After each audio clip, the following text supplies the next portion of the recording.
We have to retaliate hard. We will hit them with everything we have and never underestimate Canadians, never underestimate Ontarians. C'était il y a un an, le vin, la bière, les spiritueux en provenance des États-Unis étaient retirés des tablettes un peu partout au pays en réponse aux premiers tarifs annoncés par l'administration de Donald Trump. C'était le début d'un mouvement de boycottage qui s'est étendu à un paquet d'autres décisions d'achat, que ce soit à l'épicerie ou encore pour nos projets de vacances. Qu'est-ce que ces changements dans les habitudes de consommation ont eu comme impact? C'est là-dessus qu'on va se pencher dans les prochaines minutes. Avec nous d'abord, Carl Boucher, qui est fondateur d'un club qui met en contact les amateurs de vin et les propriétaires de vignobles. Il est à Summerland, en Colombie-Britannique. Bonsoir, M. Boucher. Bonsoir, vous allez bien? Moi, ça va très bien. Je veux savoir, vous, comment ça va, parce que votre entreprise fait la promotion des vins canadiens. Sentez-vous qu'il y a plus d'intérêt depuis un an? Oh, définitivement. Écoutez, on voit une augmentation quand même très substantielle, spécialement de la région de l'Ontario, dans la région de Toronto. Je dirais aussi une augmentation quand même très significative au point de vue du Québec et des Maritimes. Donc, des gens qui connaissaient moins les vins canadiens, mais qui s'intéressent à ça maintenant.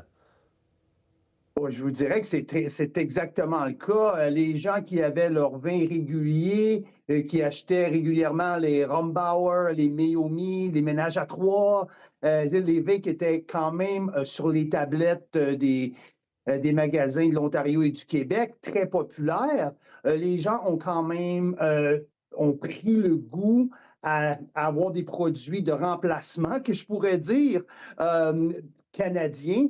Et ce fut, je crois, un moment où la lumière s'est allumée pour les amateurs de vin, que les Canadiens, les producteurs canadiens font des produits de classe internationale, de classe mondiale. Oui, c'est ça, qu'on connaissait peut-être un peu moins auparavant. Que vous disent les producteurs, justement, avec qui vous faites affaire? Est-ce qu'ils doivent en profiter de ça? Moi, je vous dirais que principalement, les producteurs de la région du Niagara ont vu une augmentation j'entends là, de 70% et même plus pour certains producteurs.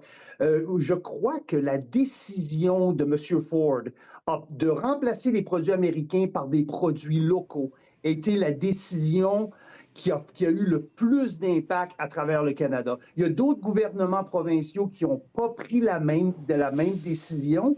Et puis, spécialement ici dans l'Ouest canadien, les produits sur les étagères des magasins qui sont gérés par le gouvernement ont été remplacés par d'autres produits internationaux, pas nécessairement par nos petits producteurs de vin de la Colombie-Britannique, de la vallée de l'Okanagan. Donc, l'augmentation est quand même beaucoup moins importante. Je vous dirais beaucoup moins précise. Mais au point de vue ontarien, c'est une augmentation absolument fantastique. OK, c'est vraiment intéressant. Là, depuis un an, il y a certaines sociétés des alcools, notamment en Alberta et en Saskatchewan, qui ont remis les produits américains sur les tablettes. Pensez-vous que ce mouvement-là d'achat canadien va s'essouffler ou c'est quelque chose qui va durer?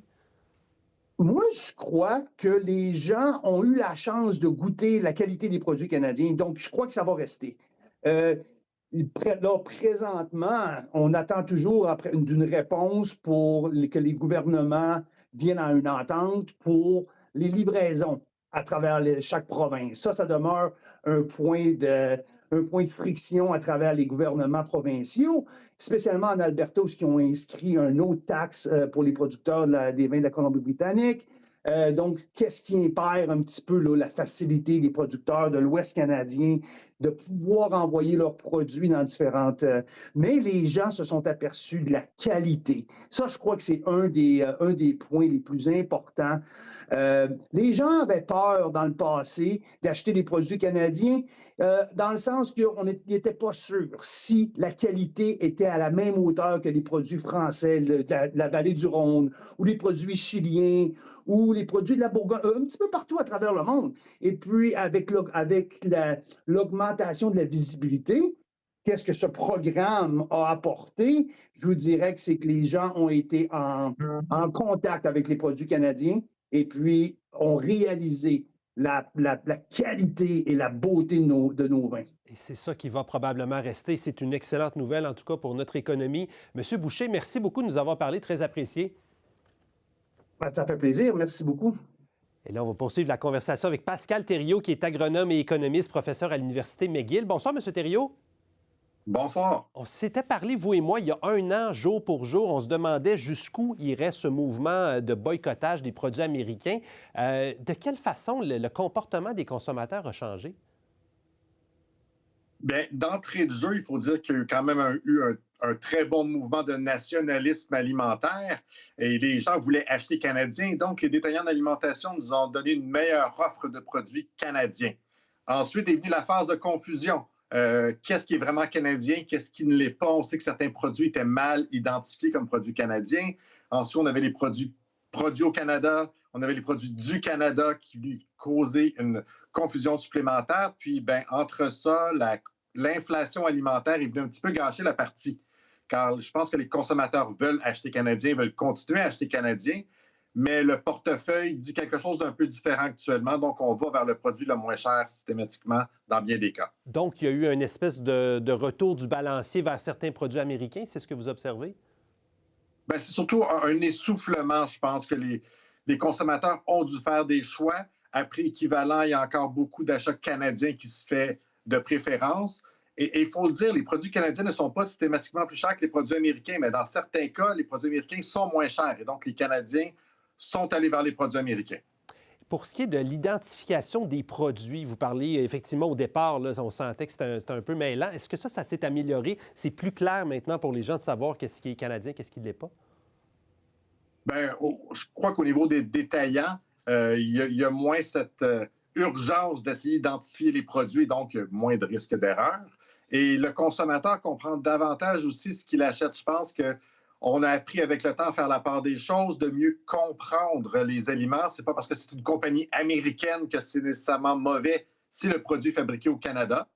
Ou ça peut être simplement une entreprise canadienne qui importe des États-Unis pour mille et une raisons. Et donc, c'est beaucoup plus complexe que ce que le consommateur s'était imaginé au début.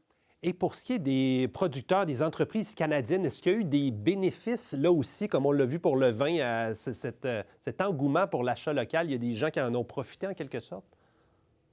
Bien oui, au niveau des transformateurs canadiens, on sait que bien, cette demande-là de la part des détaillants a causé des hausses de vente, a pu permettre des développements de produits supplémentaires. Il faut se souvenir que nos détaillants, oui, il n'y en a pas beaucoup, ils ont un très grand contrôle sur le marché. Cependant, ils vont nous vendre ce qu'on est prêt à acheter. Et donc, tant que le consommateur fait la demande pour le produit, le détaillant va faire son possible pour nous le trouver. Et là, je vous pose la même question qu'on s'était posée il y a un an. Est-ce que vous voyez ça durer dans le temps? Là, on sent que des habitudes, ça prend du temps à changer, mais une fois que c'est changé, peut-être que ça s'installe pour un petit bout de temps.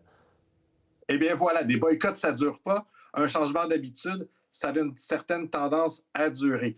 On sait qu'actuellement, initialement, il faut dire, il y a eu une réaction qui était très émotionnelle aux propos du président américain, ce qui nous a incité à développer un certain patriotisme alimentaire.